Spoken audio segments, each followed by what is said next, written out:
I'm going to do a quick explanation here of a problem I was having with my hydraulic tilt trim. It's a Yamaha OX66 1999, 250 horsepower. And I did a replacement of my motor here. You can see the black on the far side.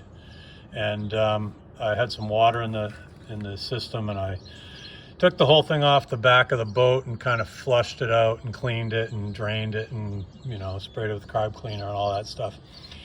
And I did this fitting here and I cleaned it off, you know, kind of blew it out. And then I went to do this fitting here and I couldn't quite get it off with a wrench, with a box wrench.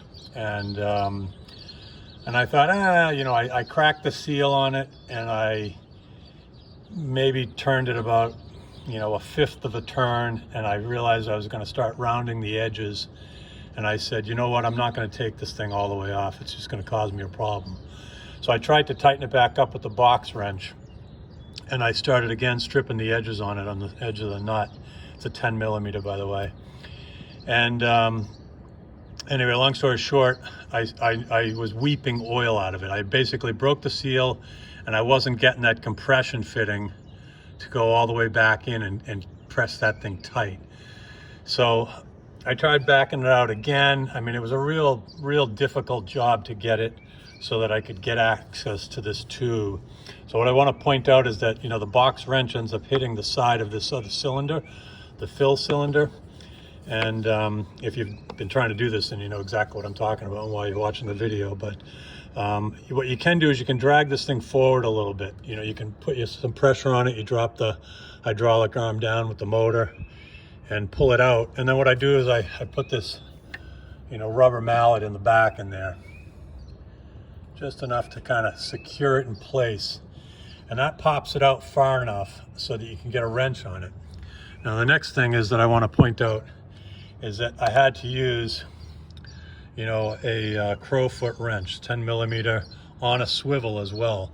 That was the only way that I could get enough leverage on this nut so I could crack it off, because otherwise the box wrench was kind of hanging out too far on an angle like this. Instead of being in tight, it was hanging out there because this whole mechanism's in the way.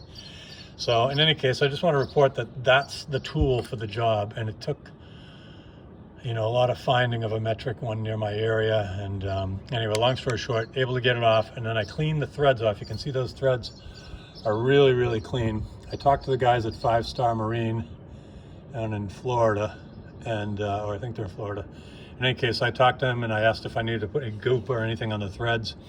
He said no, just basically clean it up. And could be, you know, maybe a little bit of Loctite, something like that, but I'm going to skip the Loctite, and I'm going to put that thing back in together, and then I'll, you know, pressure test it, of course, and make sure it's not leaking. But those threads are nice and clean now. I was cleaning the threads as I was taking it out of the unit as well, by the way, so you can see they're all really clean.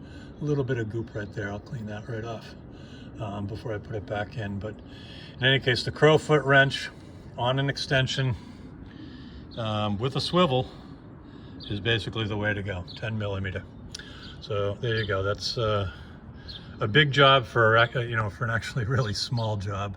Kind of annoying how long it's taken me here, but in any case, I'm past it.